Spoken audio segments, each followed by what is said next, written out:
j'ai pas les pieds tendus. Oui, moi aussi, j'ai pas les pieds tendus, c'est juste un problème des orteils.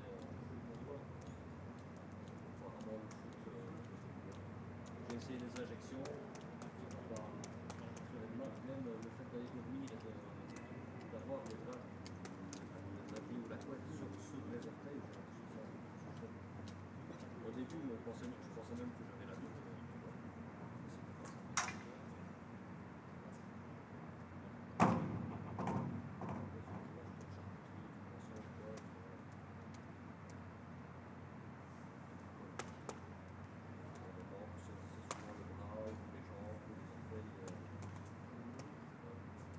Ça gonfle, ça devient c'est vraiment la plaque.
Mesure, hein, mais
We are having many very important discussions during these two days.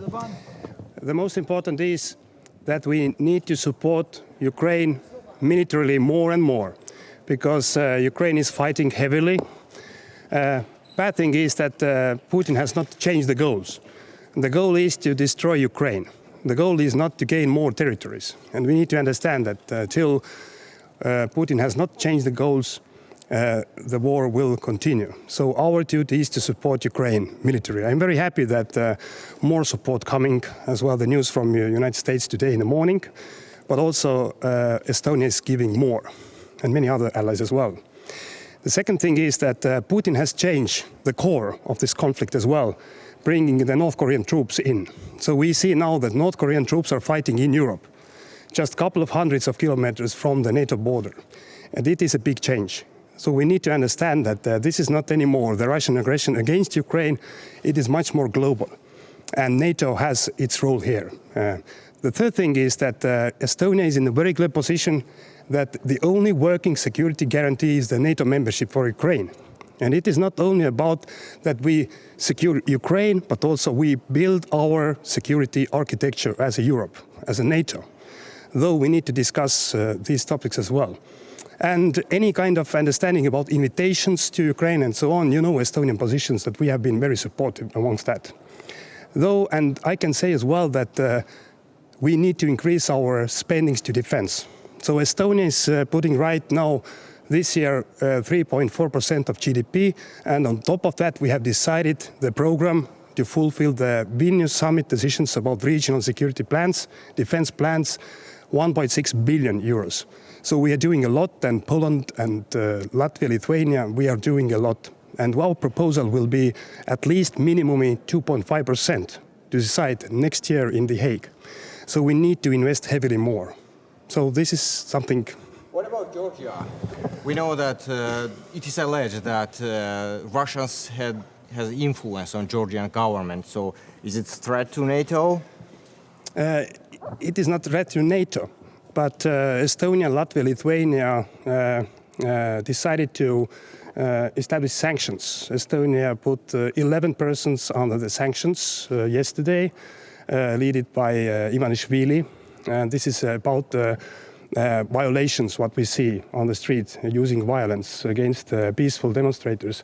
And we support Georgian people on the way, what they have decided. So I'm very clear that I'm not thinking that these elections were fair and honest. And the Georgian president has been very clear. And now we see very outstanding demonstration, peaceful demonstration in Georgia. So we support Georgian people.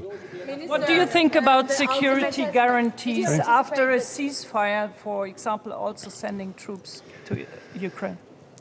We must do things in the right order, in the meaning of supporting Ukraine right now as Ukrainians asking. Also, we have President Zelensky victory plan. And the solid security guarantees are there. And we have been in a very clear position that the only working security guarantee is the membership of NATO. Membership of NATO means as well that we are backing in real life with the real capabilities, the security there.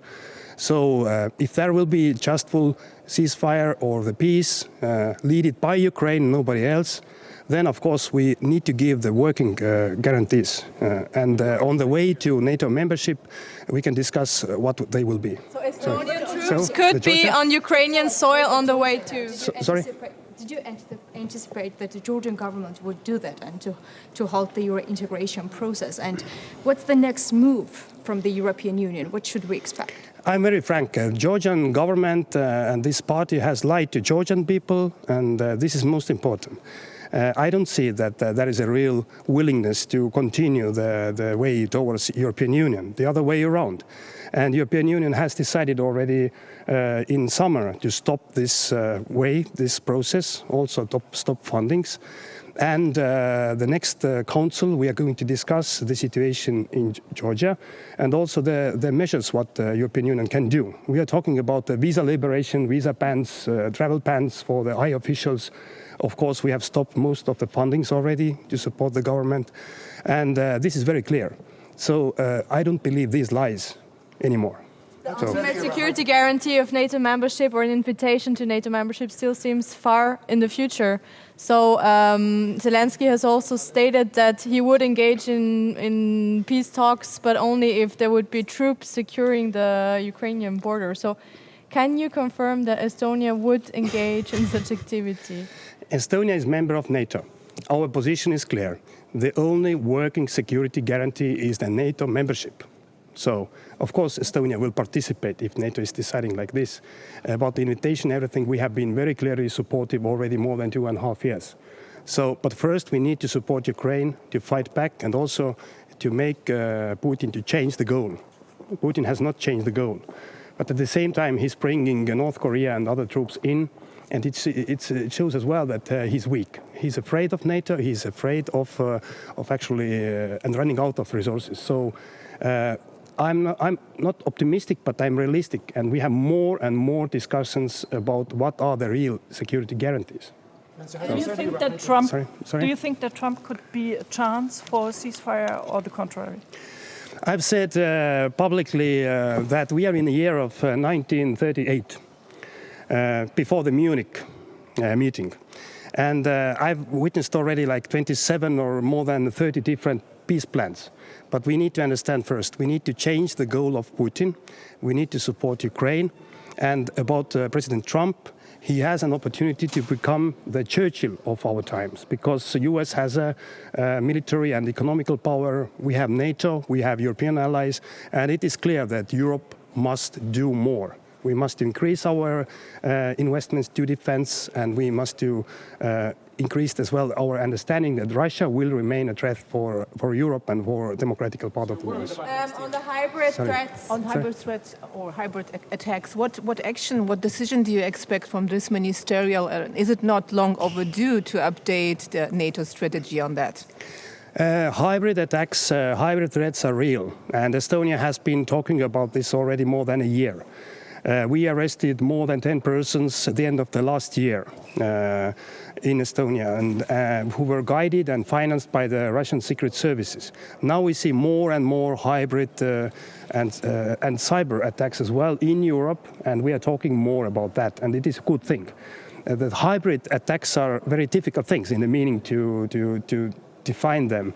But NATO has a toolbox for that, the European Union has a toolbox of that, and we must be more ready, we must act, and also we must have more resources to deal with them. But the hybrid attacks are hybrid attacks because they are hybrid attacks. Sorry about this sentence, but it's hard to define. It's much more about we need to talk about it, we need to talk about it publicly, we need to deal about it, we need to cooperate, and we need to react as well.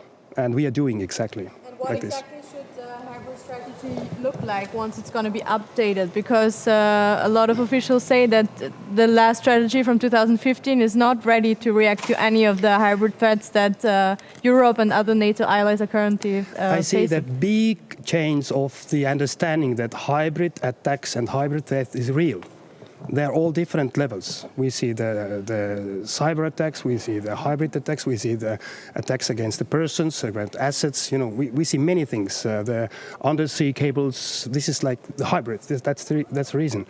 But the big thing is that the attitude has changed. It's a real thing. If we list all these hybrid attacks, what we have had in Europe within the last 2.5 years, and put it back to like 3 years, we would have been in shock. So the hybrid attacks, one goal is as well to test our societies, to push the red lines, to keep us calm. So that's the reason why we need to have now the new strategy, also the resources and the cooperation to fight against this. So, but in concrete terms, how can NATO better prepare and better react to those types of attacks? There are many, many opportunities. If I'm going back to the cable incidents and the gas pipeline between Estonia and Finland, we had more NATO patrols there. We have more screenings, more cooperation. Though this is like the daily basis cooperation. So.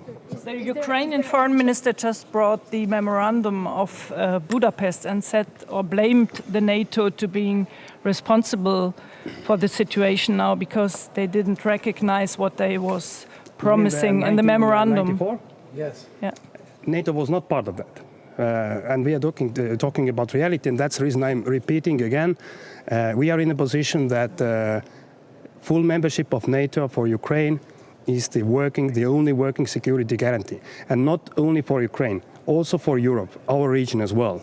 Neutrality, any kind of Minsk I, Minsk II agreements, these are the wrong ways to go, because Putin will continue the aggression. So, is there any the last question, so. Last question, yeah. Is there any question, that, any chance that EU as a whole will impose sanctions of the high individual of the Georgian government, and also impose visa-free regime against the high individuals? Is there any chance that? Of course, there are all opportunities. I think that the awareness or the understanding about Georgian leadership now, about the Georgian dream or Georgian government, however we call, it's clear that they have lied to their own people, they have lied to European Union. European Union has fulfilled all the promises and all the agreements what we have, gave from our side, and there will be consequences, definitely. Should it still be a NATO aspirant country, or should that title be removed? What country? Should Georgia still be a NATO aspirant country, or should that title be removed? On the way to Europe. No, but they are a NATO aspirant country. They are NATO candidate country. Are you in favor of removing that? It is not the topic we are discussing right now. We need to support Georgian people who are on the streets and fighting for their rights. So that's the case. But it's obvious about European Union that we have stopped already the process. In summer it was really clear, and now it's more clearer. Even the leaders of Georgian Dream has said clearly that there is no way for them to continue, unfortunately. And unfortunately, you can be, one thing is sure, Estonians are the best friends of Georgian people. We have been always there, we have been always supportive. I'm really disappointed, but we are supporting Georgian people. So thank you very much. Thank you.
Bonjour tout le monde. Hi everybody. Mélanie Joly, ministre des Affaires étrangères du Canada. Mélanie Joly, I'm the Minister of Foreign Affairs of Canada.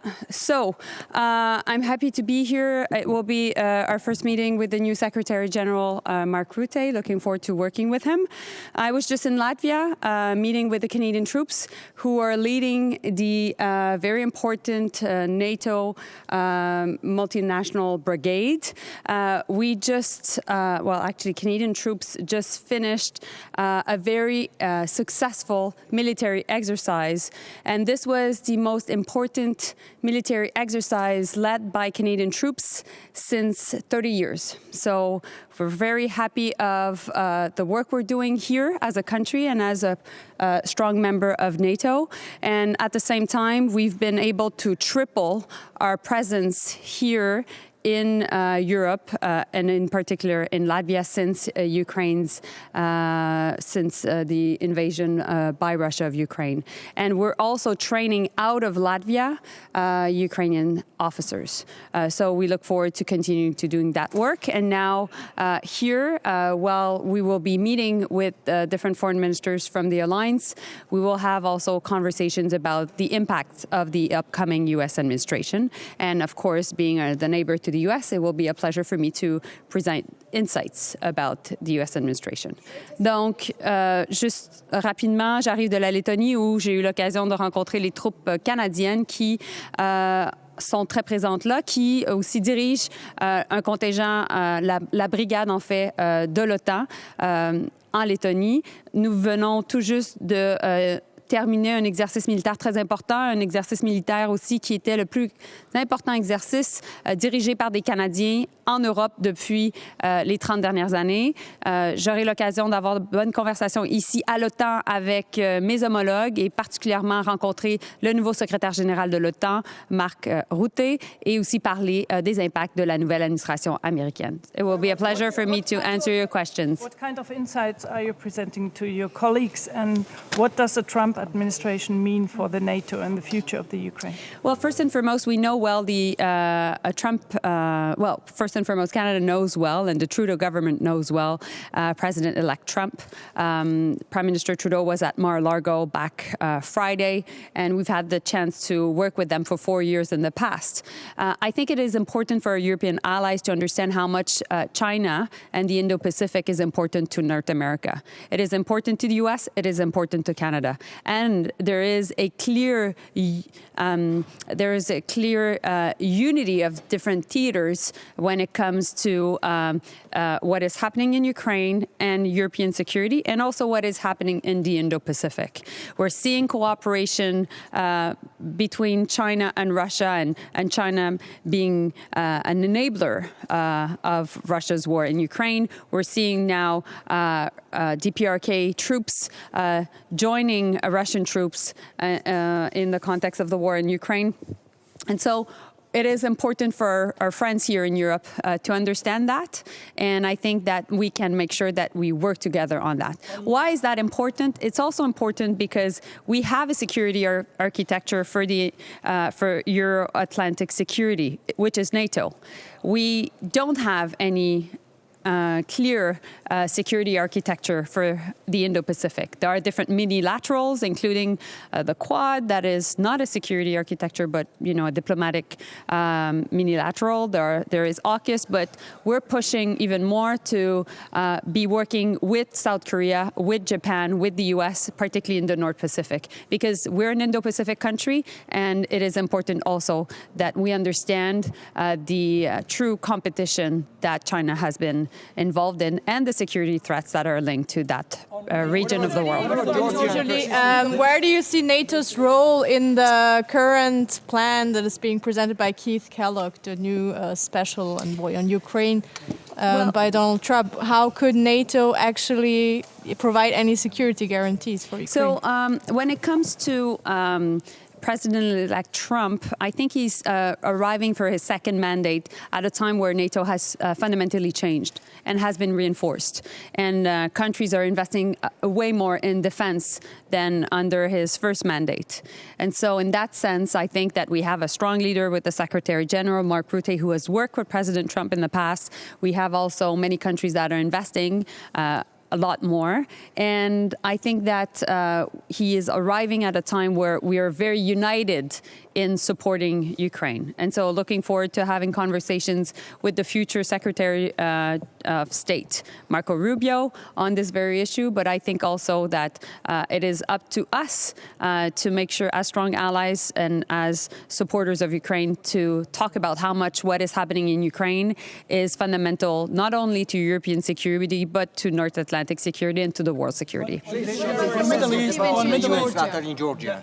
Sorry? Latest events in Georgia, I know that Canada is going to impose sanctions against the high representatives of the Georgian government because they are dispersing the message to Georgian I will people? answer questions regarding Georgia. I actually answered questions yesterday because I was doing a Baltic 3+1 meeting in Riga, and I said indeed that Canada would be imposing sanctions on key officials and also entities in Georgia, and we will do so working, of course, with our European and American friends. Yes, last question. Yes. The escalated conflict in Syria, could you tell us your position in Syria, please? Well, we're following this very closely. I've been in active conversations with many of my colleagues on this, and I will be meeting the Turkish foreign minister later today. So looking forward to having more insight on this issue.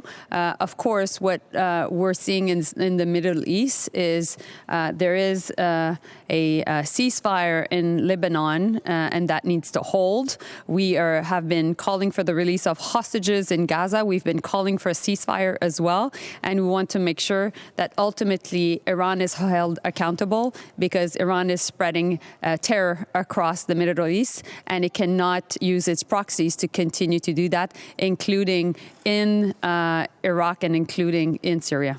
How are you countering hybrid attacks by Russia and China? Yes. Minister, should NATO update its plans to tackle hybrid attacks? We're seeing more and more of them now.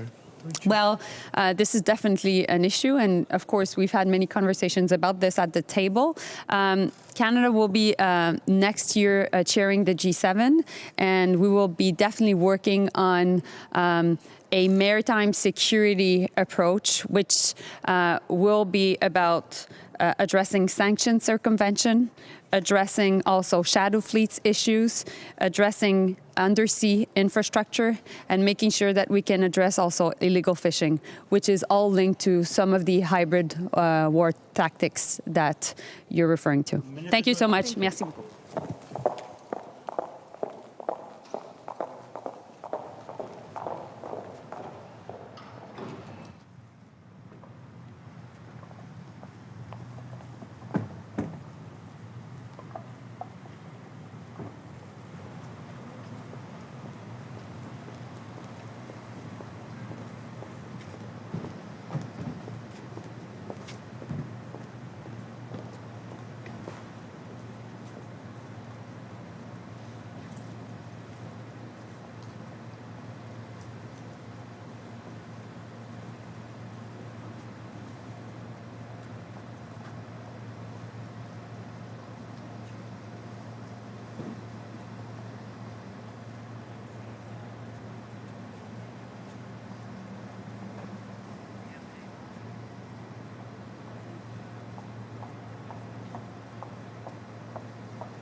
Bonjour à tous, je suis Benjamin Haddad, le ministre délégué à l'Europe. Je représente Jean-Noël Barrot qui, comme vous le savez, est en visite avec le président de la République en Arabie Saoudite pour cette ministérielle de l'OTAN qui arrive évidemment dans un moment critique pour réaffirmer nos messages principaux, nos messages de soutien à l'Ukraine, de renforcement de l'OTAN et de l'Europe dans ce moment géopolitique majeur.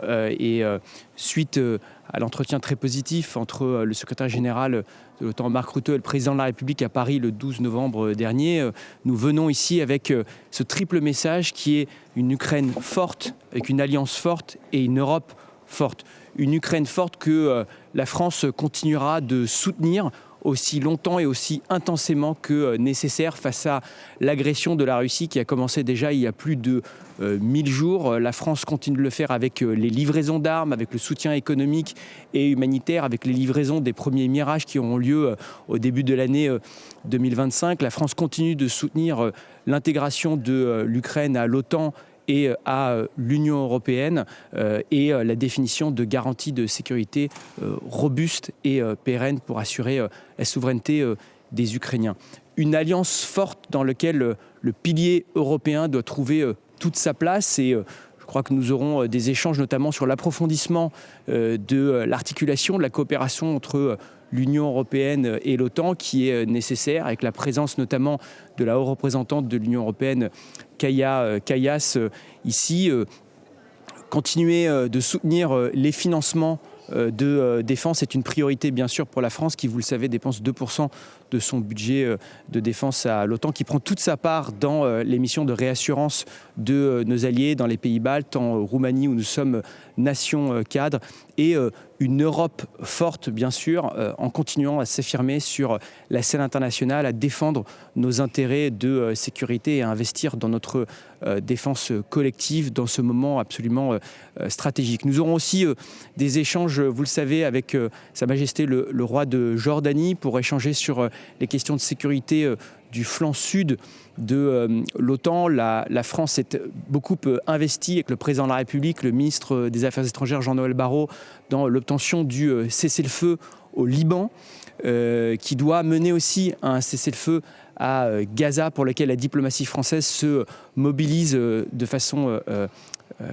très active, avec la nécessité de libérer les otages, d'acheminer l'aide humanitaire et de pouvoir recréer les conditions d'un dialogue politique régional qui mènera notamment à 2 États.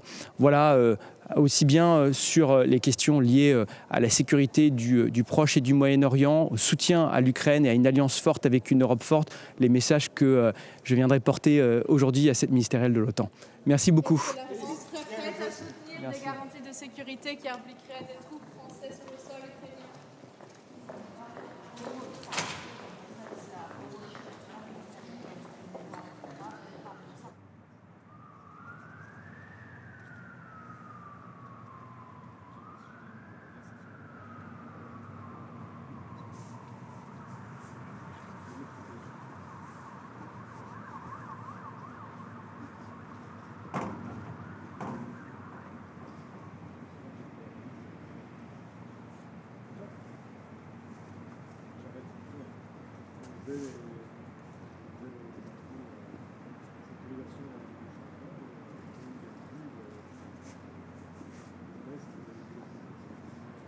Racolage de lui, en tout cas. Là,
un petit train.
Bon, maintenant, on ne trouve pas une camionneuse avec des gros droits, parce que ça risque de coûter un peu.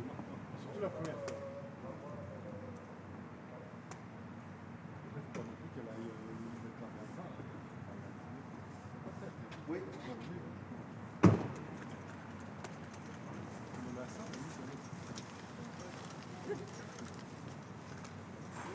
Ouais, je suis sûr que elle a peut-être ça.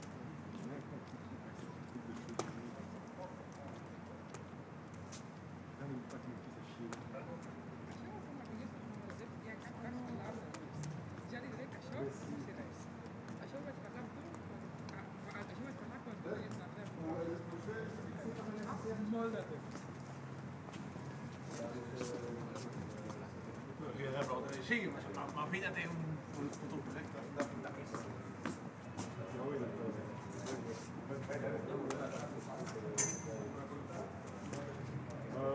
Oui, 2-3 minutes, c'est court. Hein. Jusque là, vous avez le temps. Ouais, c'est un peu.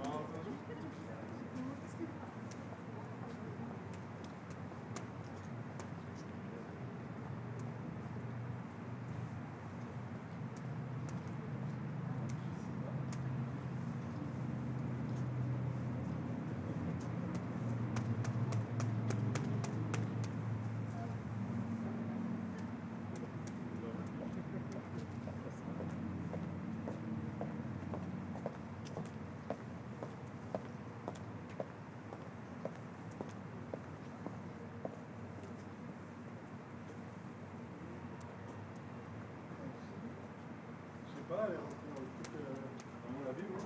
J'ai vu qu'elle ramassait quelque chose. Même fils, c'est un spécialiste. Après, elle a dit,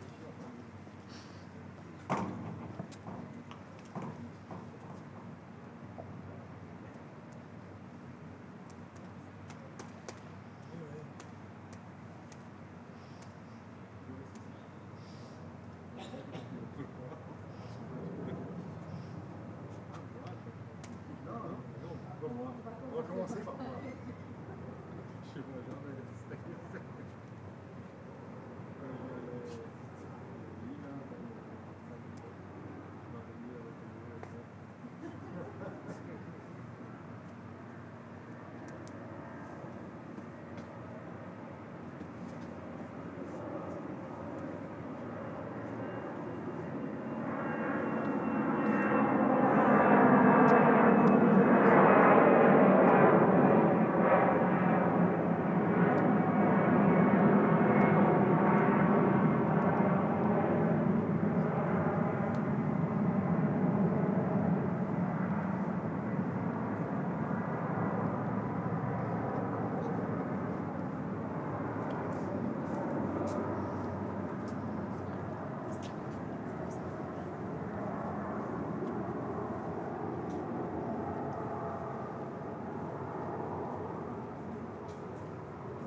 Yes, dis-moi.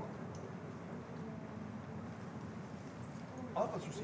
Mais c'est bon, je me suis arrangé avec lui, c'est en ordre. Ouais, pas de souci, c'est en ordre.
veel wind, hè? Het valt nog mee, hè? Valt mee. Het is al erg geweest. Het is hier al bijna regenen. Ja, zeker.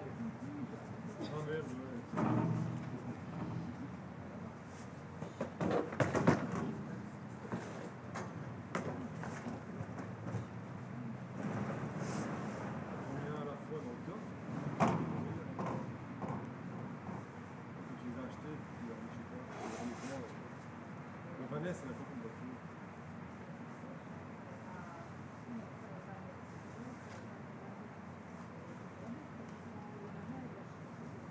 Regarde, maintenant il n'y a plus de neige, et puis c'était bien comme.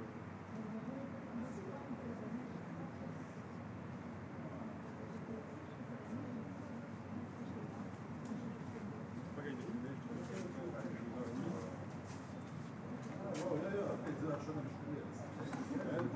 C'est quoi, moi, ça fait. Il y a presque 6 ans, je n'ai plus le même.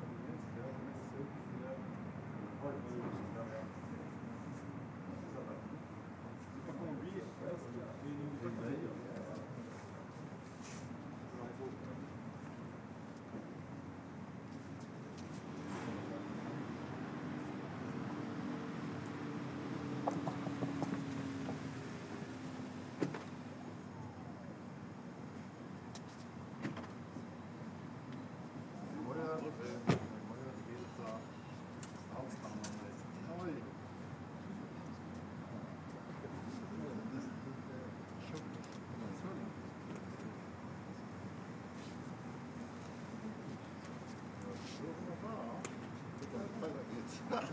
بعد هذا تفضل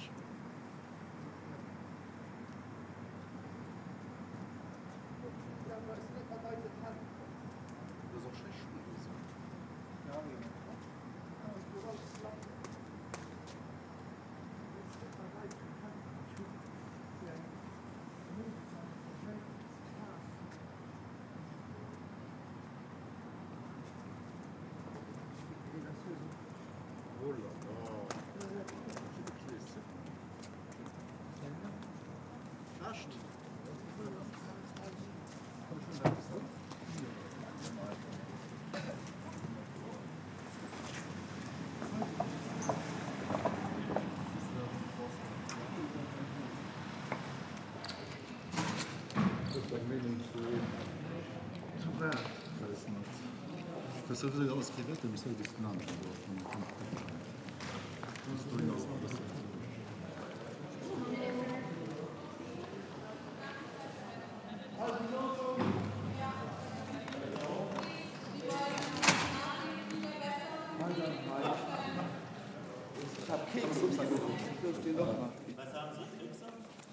habe Wäffelchen mitgebracht für meine Delegation.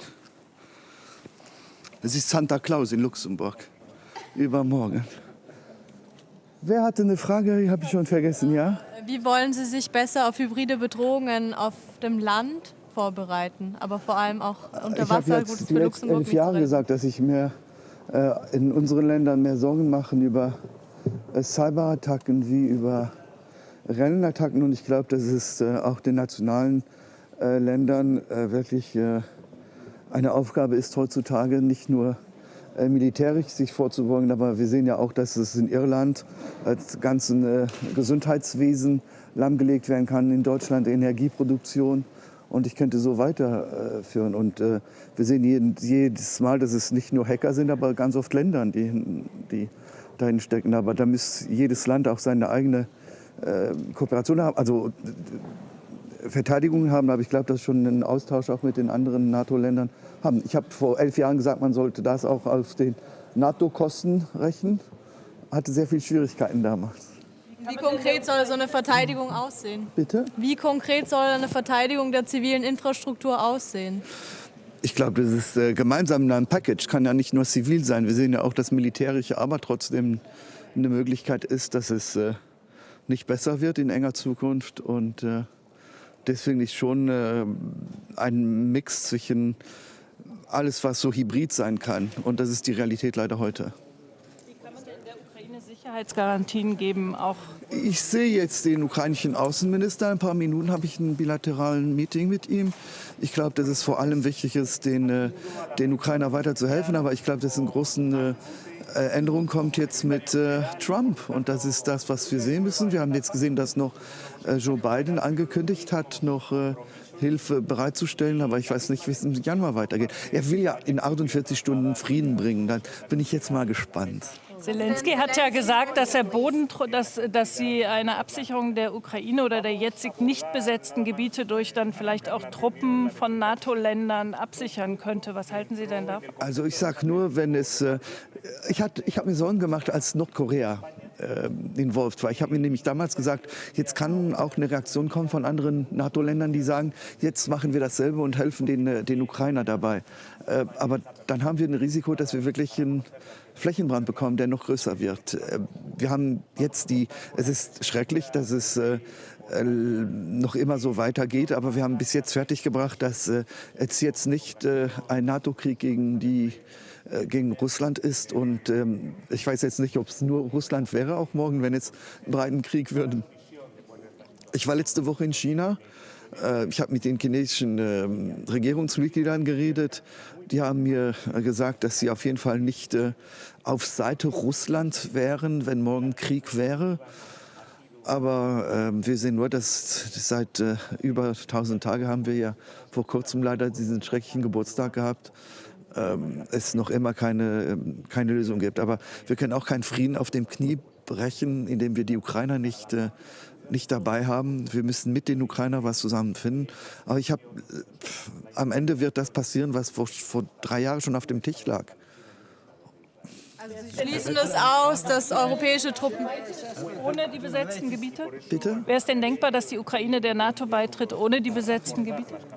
Ich glaube, dass wir sehen, für mich ist eher eine EU-Mitgliedschaft, bin ich jetzt ganz spontan, wie eine NATO-Mitgliedschaft.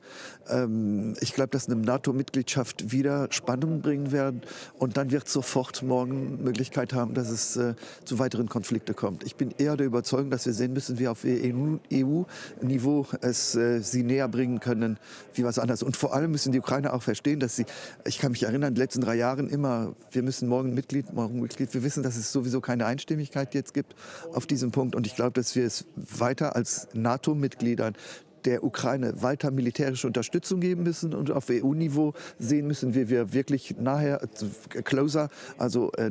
kommen können. Und ob es eine Mitgliedschaft oder nicht, da wissen Sie, dass es die kommenden Kriterien gibt. Und wir sind schon alle überrascht. Ein Land, was im Krieg ist und so viele wirklich sich umstellt, um wirklich die Kriterien von Kopenhagen näher zu kommen, ist schon was sehr, sehr Starkes. Aber Sie schließen es aus, dass europäische Truppen einen möglichen Frieden in der Ukraine absichern könnten. Boots on the ground heißt Krieg. Das müssen wir uns bewusst sein. Und dann bin ich gespannt, wenn es soweit ist, wer dann das seinem Land erklärt. Ich glaube, wir haben bis jetzt mit militärischer Unterstützung, also mit materieller Unterstützung fertiggebracht, dass das, was alle geglaubt haben, dass die Ukraine was von 4 Tagen wäre und die Russen dann mit dem Panzer über Kiew rollen würden, schon fertiggebracht, dass das nicht passiert. Es gibt verschiedene Erfolge, es gibt verschiedene schlechte Nachrichten, aber ich glaube, dass die Ukrainer die materielle Hilfe, und das ist das, was sie fragen, die Ukrainer fragen materielle Hilfe. Und ich hoffe nur, dass es jetzt mit der materiellen Hilfe nicht die zusammenschrumpft, wenn jetzt der amerikanische Präsident wechselt. Weil es kann auch ein Dominoeffekt werden. Wenn der Donald Trump sagt, das ist mein Plan, es ist so und ich gebe kein Geld mehr, dass dann einer nach dem anderen das auch folgt. Und dann wird's wirklich, dann lassen wir die Ukraine fallen. Und das wäre schrecklich. Die kämpfen für uns, sollen wir auch nicht vergessen. Aber ob wir bereit sind, Menschen dahin zu schicken, glaube ich nicht. Herr Bettel, es gibt neue Entwicklungen in Syrien. Eine Gruppe von Rebellen hat Stadt Aleppo eingenommen. Ja. Wie steht sich denn EU und Ihr Land zu diesen neuen Entwicklungen in Syrien? Ja, die Entwicklung in Syrien ist nicht gut, aber die Regierung in Syrien ist auch schlecht. Also wenn 2 Schlechte zusammen kämpfen, kommt sowieso nichts Gutes raus. Aber ob es der Assad ist oder die Dschihadisten, sind beide Leute, die ich am liebsten loswerden würden. Also ist jetzt krass, was ich sage, aber es sind die Bevölkerung wie immer, die jetzt drunter leiden. Aber weder dem einen, dem anderen würde ich Unterstützung geben. Neue Flüchtlingswelle nach Europa? Ja, deswegen ist es schon wichtig, dass die zivile Population auf jeden Fall geschützt wird. Aber keiner von denen kann man unterstützen.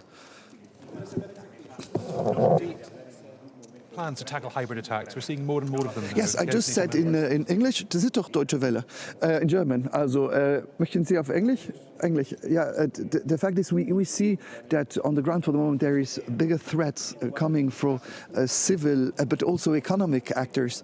We saw it in Ireland with the hospitals and health. We saw it in Germany with energy and etc. etc. And we have also cyber attacks in Luxembourg. It's a reality. And so I think it should. I remember being a prime minister the last 10 years before, so 2014 or 15, and already in Wales with President Obama, where I asked that cyber defense and all the internet defense should be considered as a NATO expense. I think this would be useful too, because we see that the attacks are reality, and it's not only amateur hackers, it's very often also a state. Sorry, about Georgia. Yes? How can you appreciate the latest events in Georgia? Not good, not good. Let me finish this, Georgia. Yeah. When we said to Georgia they were closer to the European Union, and we already opened even discussions, it was really the moment where they decided, okay, so this is granted, so we can do what we want.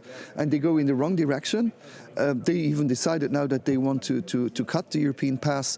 I see that they have internal big problems between the government and the president. But the fact is now, even if I'm right, we've been asked not to recognize the result of the elections, was a demand even from the president. I would love to see the reports if the elections have been fair or not. But if it's Georgian will, we have to respect Georgian will. But we won't now continue discussions if they don't want to come closer. But I don't think that is in the interest of Georgians. Are you planning to take some steps against the Georgian dream? Or no, we cannot. Again, sanctions and punitions. This is typical for Europeans. We come together and then we have to see who's the new enemy. The only thing is we should say to Georgians, there are rules. If you don't want to respect the rules, ciao, hasta la vista. Ciao.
Ya tengo el vuelo. Y habla pues eso, súper nerviosa, maravilla.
Gardez toujours là, je suppose. Une fois Ben, tu fais le chef d'orchestre. Parce qu'ils ont demandé à la téléconférence aux journalistes qui veulent écouter, de poser des questions différentes. Oui. Et donc, on va essayer de renforcer à la télé.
Mesdames, Messieurs, ici, pardon, voilà.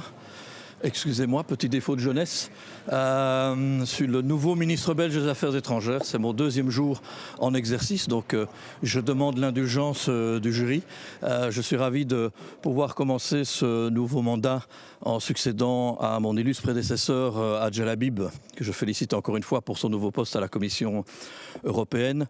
Et donc première participation à une ministérielle de l'OTAN aujourd'hui, avec un agenda chargé et très important. 2 points principaux à l'ordre du jour, comme vous le savez, et bien sûr le soutien à l'Ukraine dans sa lutte contre la guerre d'agression menée par la Russie, le suivi du sommet de Washington et de voir comment nous pouvons encore mieux mettre en œuvre ce soutien pour soutenir l'Ukraine pleinement et entièrement.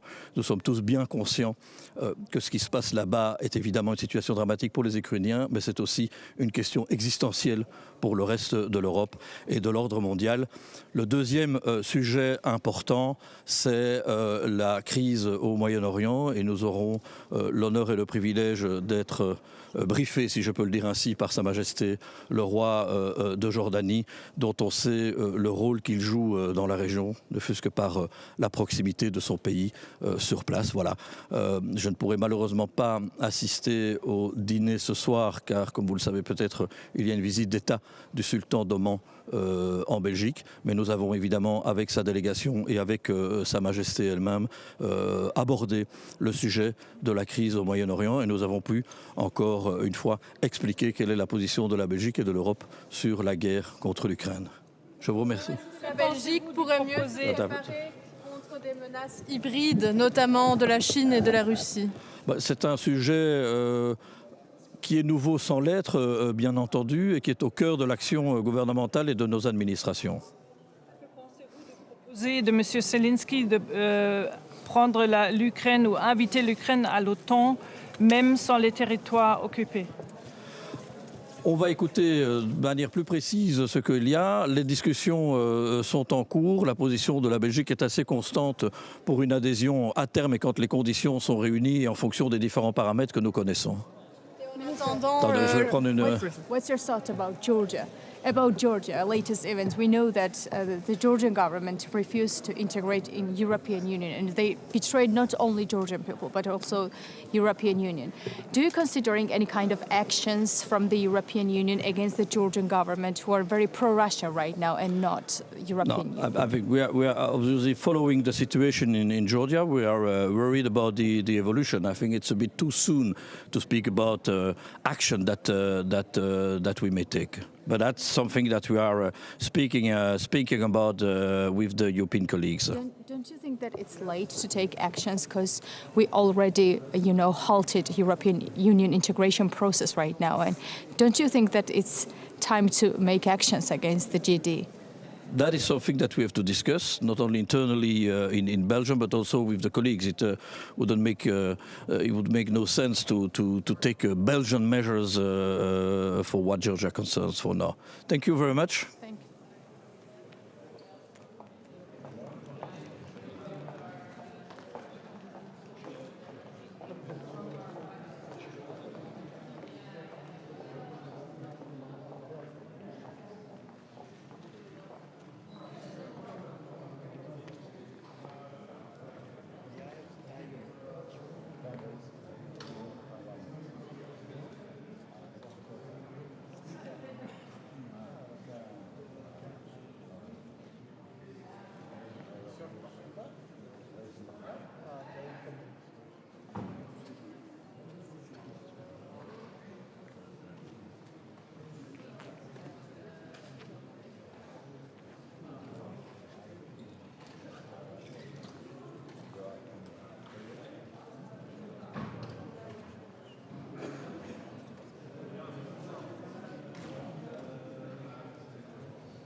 Quelle responsabilité quand même. Il y a de très bons restaurants.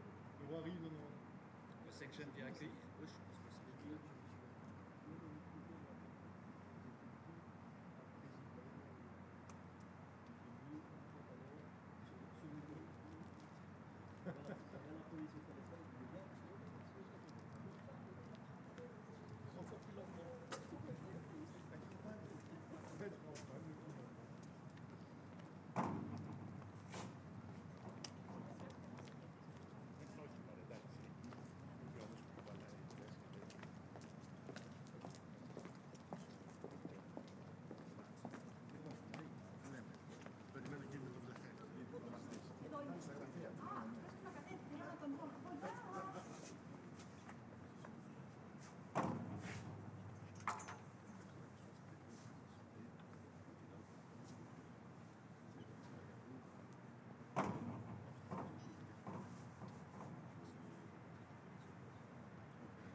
je pense que c'est bien.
So ahead of the ministerial meeting today, what I can say, it's an important meeting.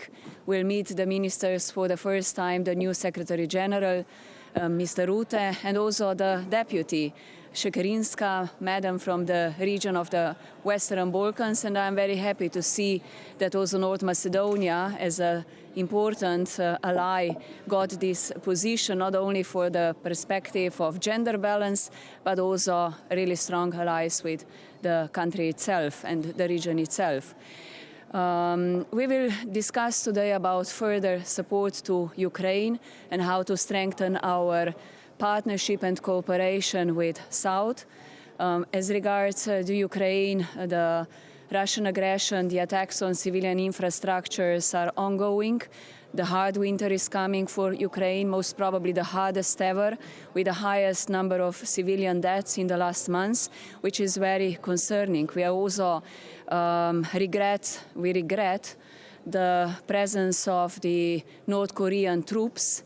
We regret the irresponsible nuclear rhetoric. The Ukraine has the right to defend itself, and we have our duty, and it's in our interest to help and strongly support Ukraine.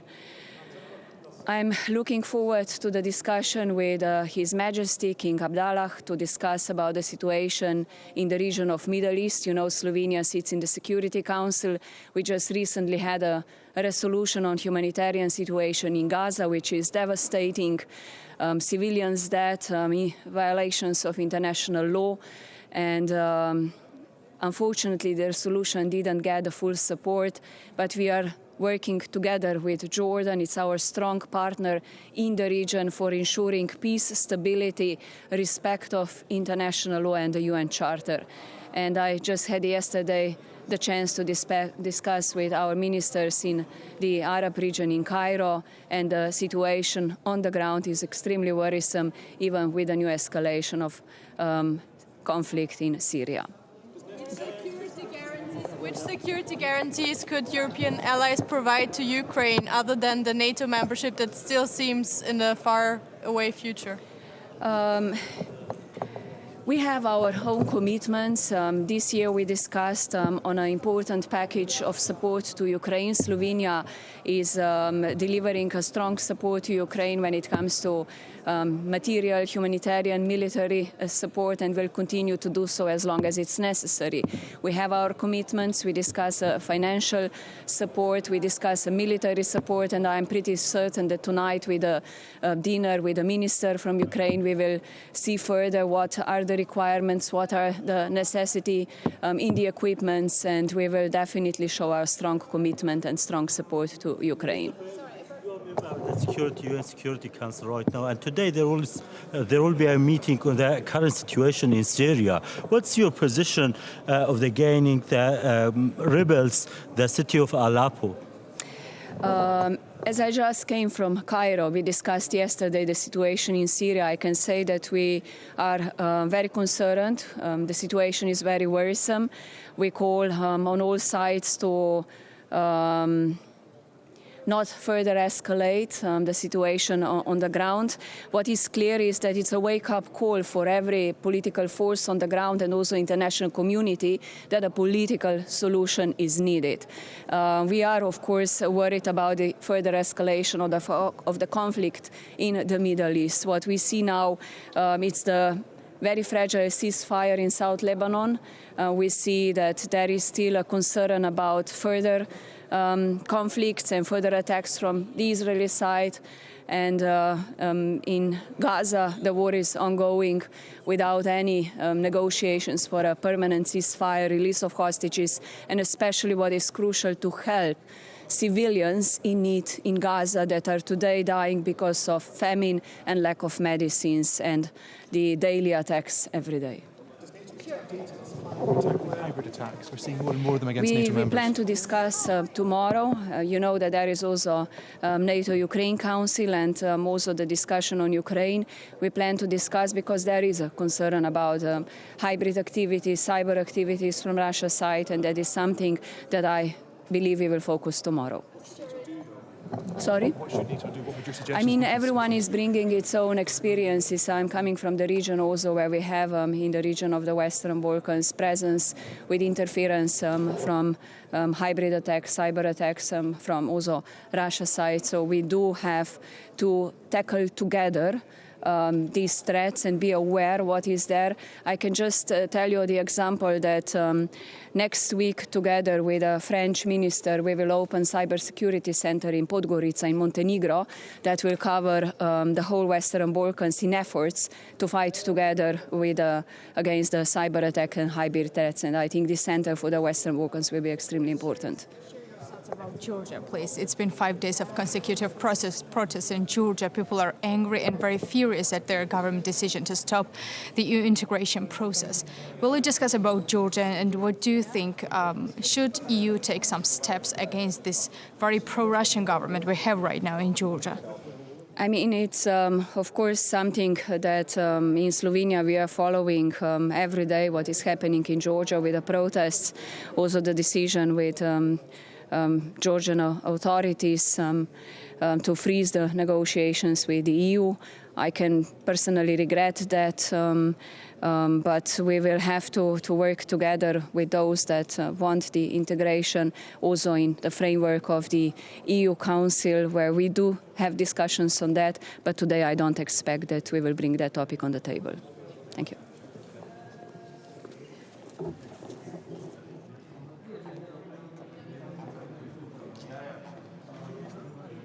So I'm glad that we are meeting again in Brussels on NATO Foreign Ministerial, first of all, under the new leadership. So I welcome Mark Rutte, and of course I'm curious how he will handle ministerial as such. My message to ministers will be same as always. We need to contain Russia.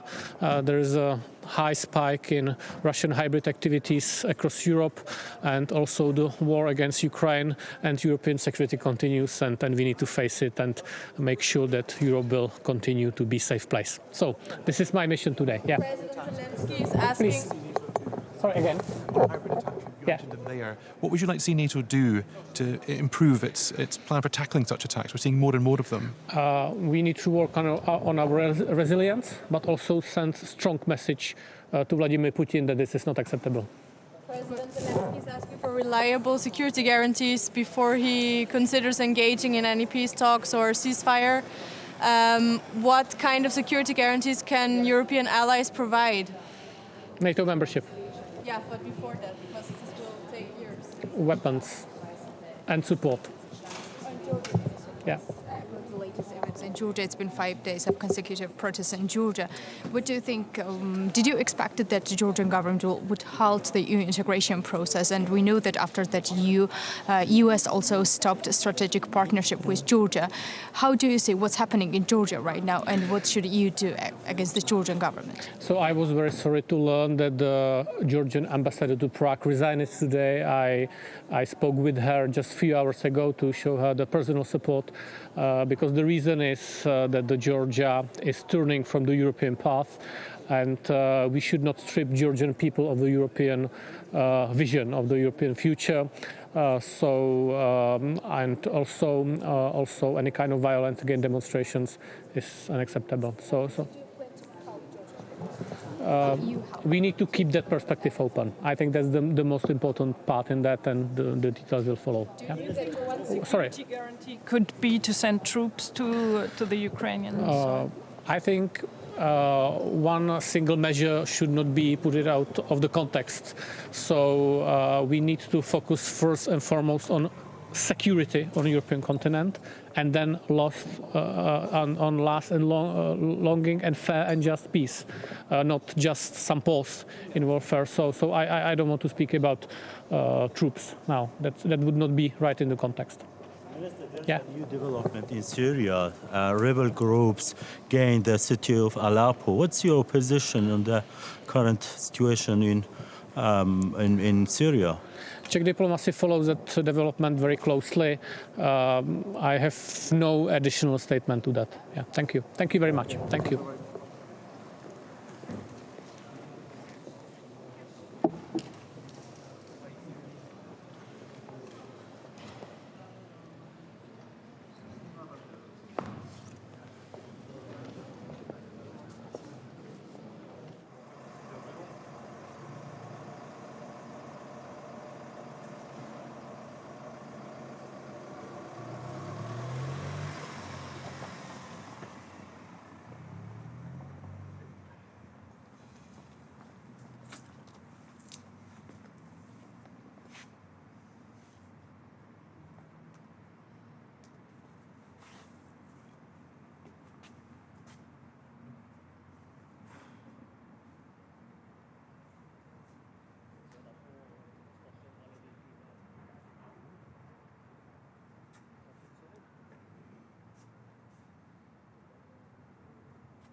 Is there a microphone? Is there a microphone open? No microphone.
Excuse me for speaking in Greek. You should all know Greek. Anyway.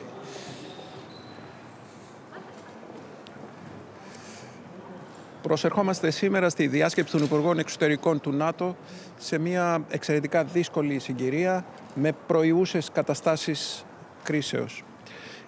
Θα έχουμε την ευκαιρία να συζητήσουμε με τον μονάρχη της Ιορδανίας σχετικά με τις διμερείς σχέσεις του ΝΑΤΟ και της Ιορδανίας, αλλά να ακούσουμε και την κατάσταση όπως διαμορφώνεται στη Μέση Ανατολή και πλέον στη Συρία, όπου υπάρχει μεγάλη ανησυχία για την κατάσταση η οποία αυτή τη στιγμή αναπτύσσεται. Η πρεσβεία μας στη Δαμασκό, η ελληνική πρεσβεία, βρίσκεται σε διαρκή επικοινωνία με όλη την ελληνική ομογένεια, έτσι ώστε να παράσχει την όποια συνδρομή απαιτηθεί. Είχα την ευκαιρία πριν από λίγες ημέρες να συζητήσω με τον νέο Γενικό Γραμματέα, τον Μαρκ Ρούτε, να ανταλλάξουμε απόψεις, να διατυπώσουμε την άποψη ότι το ΝΑΤΟ θα πρέπει να σταθεί απέναντι σε κάθε μορφής αναθεωρητισμό, όπως τώρα συμβαίνει με την ρωσική επίθεση στην Ουκρανία. Η Ελλάδα στηρίζει την εδαφική ακεραιότητα και την κυριαρχία της Ουκρανίας. Θα έχουμε την ευκαιρία να συζητήσουμε εν ώψη και της διάσκεψης της Χάγης τον επόμενο χρόνο τους τρόπους με τους οποίους θα ενδυναμωθεί η Ευρωατλαντική Συμμαχία. Θα πρέπει να υπάρξουν ισχυροί δεσμοί, να ενισχύσουν το κράτος δικαίου, τη δημοκρατία, την ακεραιότητα όλων των κρατών. Η Ελλάδα, η οποία ήταν πάντοτε επισπεύδουσα δύναμη στο να τεθεί η έμφαση στη νότια γειτονία, στις κρίσεις οι οποίες αυτή τη στιγμή μαστίζουν την Μέση Ανατολή, την Βόρεια Αφρική, την Υποσαχάρια Αφρική, θα συνεχίσει να έχει έναν παραγωγικό ρόλο έτσι ώστε να επιληθούν τα μεγάλα ζητήματα που μας ταλανίζουν. Και από τη νέα θέση, από 1η Ιανουαρίου, η Ελλάδα ως μη μόνιμο μέλος του Συμβουλίου Ασφαλείας θα συμβάλλει κατά τρόπο ώστε να φέρνει πάντοτε στην επιφάνεια τα ζητήματα εκείνα τα οποία δημιουργούν εντάσεις και κρίσεις, πιστή πάντοτε στο διεθνές δίκαιο, στην ειρηνική επίλυση των διαφορών, γεφυρώνοντας το Βορρά με τον Νότο και την Ανατολή με τη Δύση. Ευχαριστώ.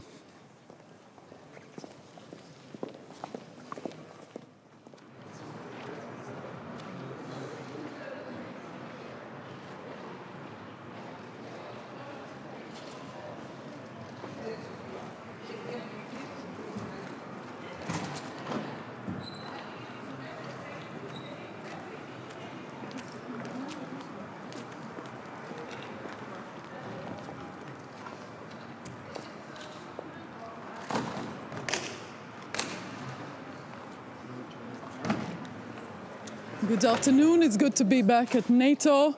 And we have a special day today with His Majesty the King of Jordan. And we'll have dinner with the Ukrainian Foreign Minister. And tomorrow NATO's own discussions on the agenda towards the Hague Summit for 2025, which will include several parts. One will be strengthening NATO's own deterrence and defense, constraining Russia, making sure that what we all know is that our problem is Russia, that we actually also have proper instruments to deal with it, both on the military instrument of power, but also diplomatic, economic, and others. And of course, support Ukraine, and that will be the discussion for tonight. So we'll have the Ukrainian Foreign Minister. I myself, I have been to Ukraine after being appointed already several times. So we will have a thorough discussion both on the future of support by NATO, but also on Ukraine's wish to join NATO. One by one, please. Once again. How can NATO improve its response to hybrid attacks against NATO members? I personally don't like the word hybrid because attacks are attacks and we have to deal with attacks as they come, whether that's on cyber, whether that's on the undersea infrastructure or others. So in Latvia we have chosen several measures. One is strengthening our internal security institutions, making sure that there is both situational awareness, that there is collaboration with other intel agencies, security agencies in other NATO countries. Sometimes we call it out, sometimes we just deal with it, but basically being the culture of readiness. And that's what we think every ally should do, is to take it seriously and address it. So, and on the information front, obviously the hostile information attacks from Russia is part of the toolbox that Russia uses. It's not very hybrid, it's just hostile information attacks trying to undermine our countries. About Georgia, please. I know that you imposed sanctions against the high individuals of the Georgian government. Why did you make that decision? It's not the word sanctions. I put 13 individuals that we consider guilty of repressing the peaceful demonstrations. We have put them on the PNG list, so they won't be able to enter Latvia. That's my privilege and right as foreign minister, so I have applied that. In Latvian legislation, it's not considered sanctions. If necessary, we will move to the EU for sanctions, because global human rights mechanism in the EU provides for that possibility. What's your thought that Georgian government? Can you speak up? What's your thought that Georgian government halted the EU integration process? Did you anticipate that? I think in our public comments we've been pretty straightforward that we regret that decision. As Latvia, we have put quite a lot of effort in supporting Georgian people's aspirations with that regard, both in terms of political support, financial support, integration support. We have put people in charge of files of Georgia in various institutions. So I deeply regret that. I think Georgians, as every other nation, have the right to choose their future, and they had clearly indicated they want to join the EU. Remains open for Georgia for Can I have the next one, please? Security guarantees for Ukraine. What could be security guarantees for Ukraine? For Ukraine, I mean, that's a very general question. Sorry. Can you be more precise? After a ceasefire or something like that the NATO could give to the Ukraine? Listen, Ukraine is currently fighting its freedom war. It's war of liberation. It's existential war. Our task is to support Ukraine in that. Talking about ceasefires or other ideas, it has to be Ukrainian-led process. I'm not going to go into abstract ideas. Which kind of form could this support have? I mean, President Zelensky is asking for reliable security guarantees, but a NATO membership is still very, very far away in the future. So what can be... allies are very clear that Ukraine will become NATO member, as the conditions allow. That was reaffirmed in the last summit decision, so that's very clear. We fully support that as Latvia. The sort of membership in NATO is pretty straightforward. The Article 10 of NATO statute provides it has to be a European country.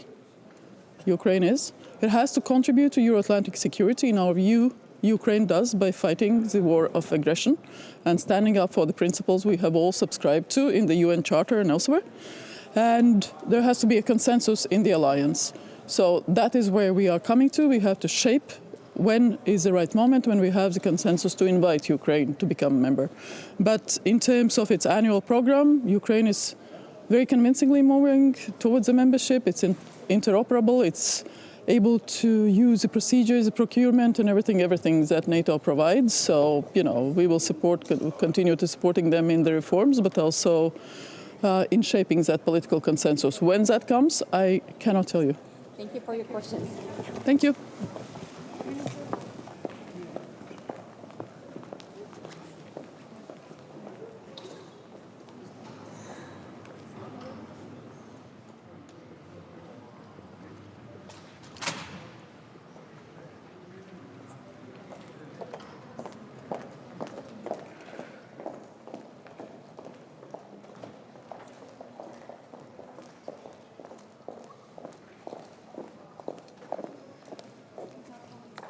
Einen schönen guten Tag.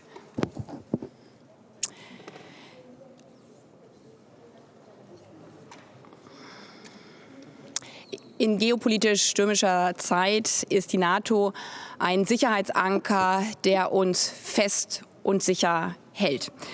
Gut, dass heute erstmals Mark Rutte auf der Brücke als Kapitän steht. Wir sind als NATO gemeinsam stark. Für Deutschland ist dabei die Stärkung insbesondere und die Verantwortungsübernahme insbesondere in 3 Bereichen essentiell.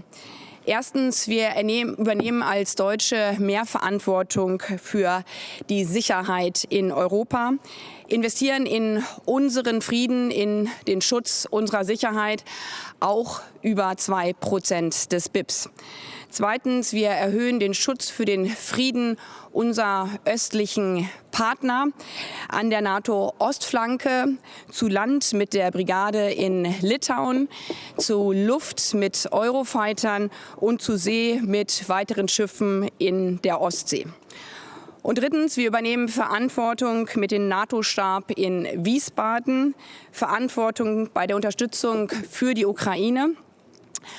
Auch finanziell. Wir tragen weitere 63,5 Millionen Euro für den NATO-Ukraine-Fonds bei und geben bilateral weitere 30 Millionen Euro für humanitäre Hilfe. Heute ist ein besonderes geopolitisches Treffen. Nicht nur, weil wir erste Weichen für den NATO-Gipfel im kommenden Jahr 2025 stellen, sondern auch, weil wir die südliche Partnerschaft noch stärker mit in den Blick nehmen. Wir haben in diesen stürmischen Zeiten erlebt, wie die Sicherheit auch in unserer direkten Nachbarschaft in anderen Regionen der Welt miteinander vernetzt ist.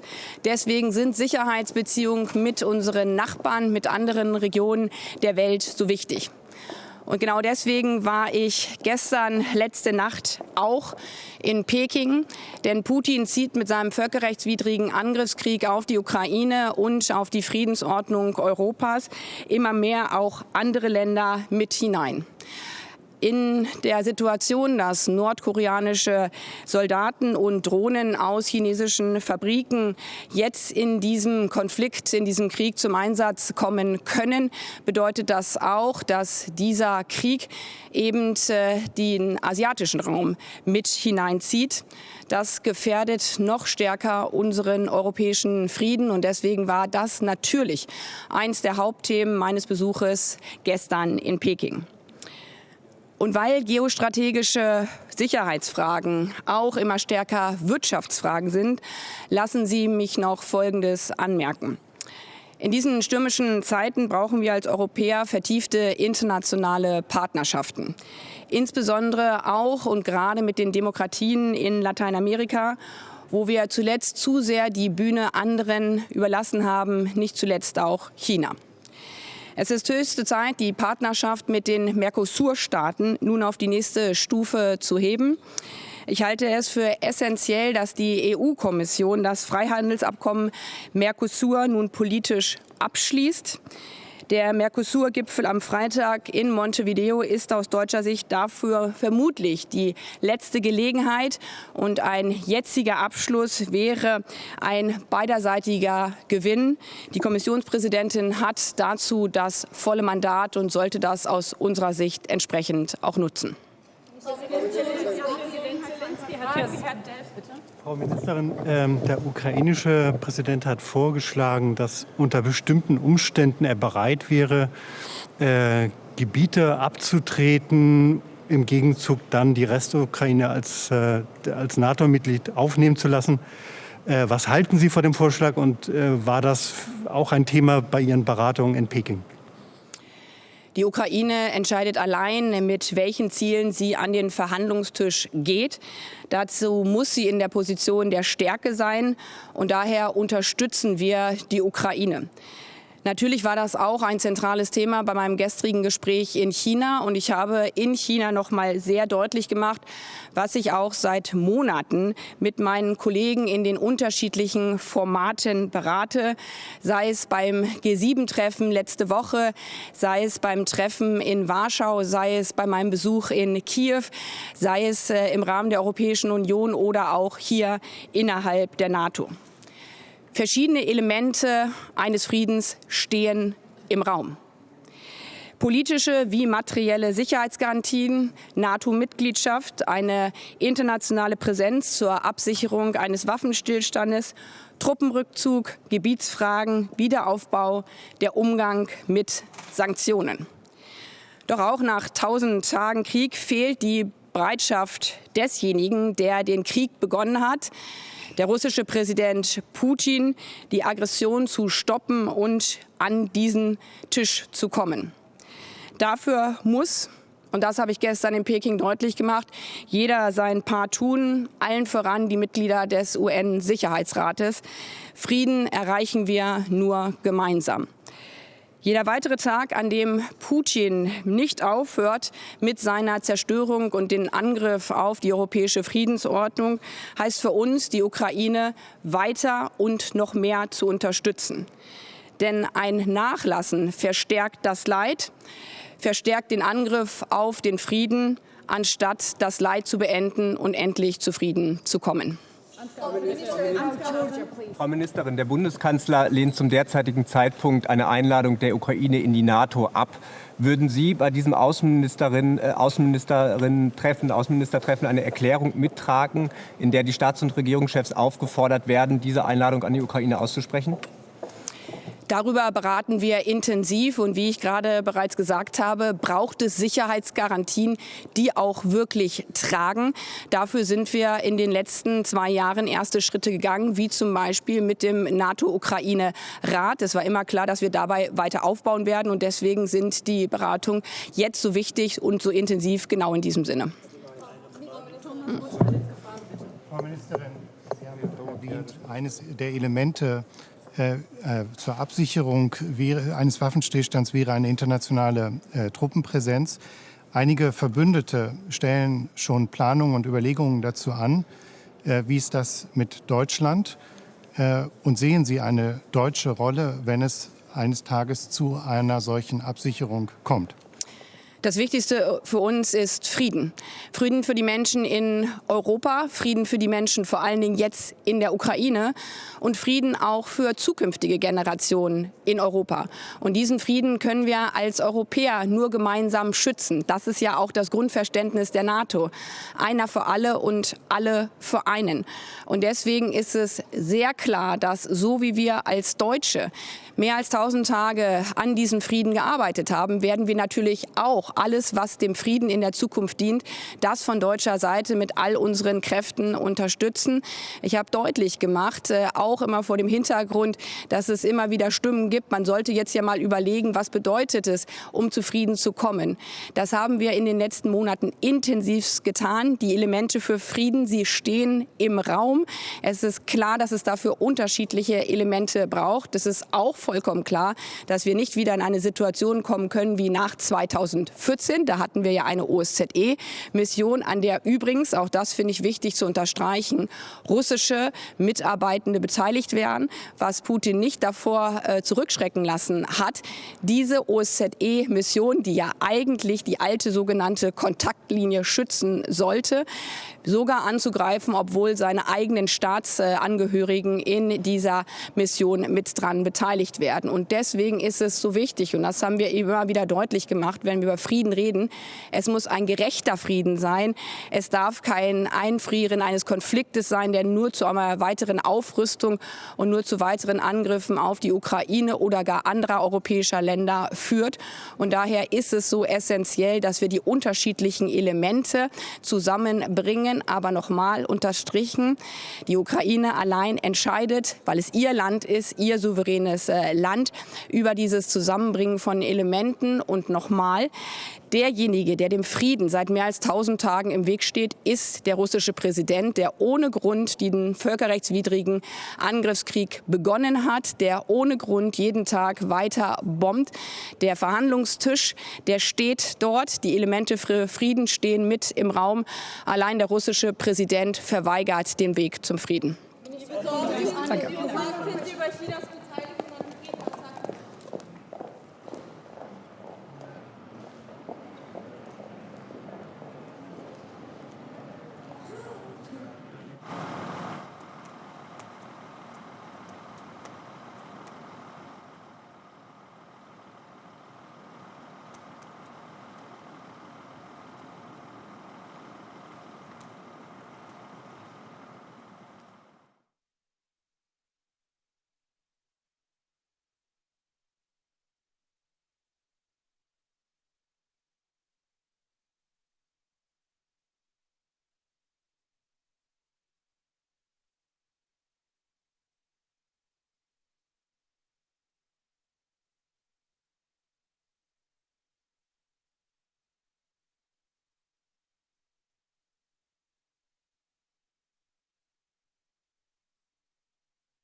with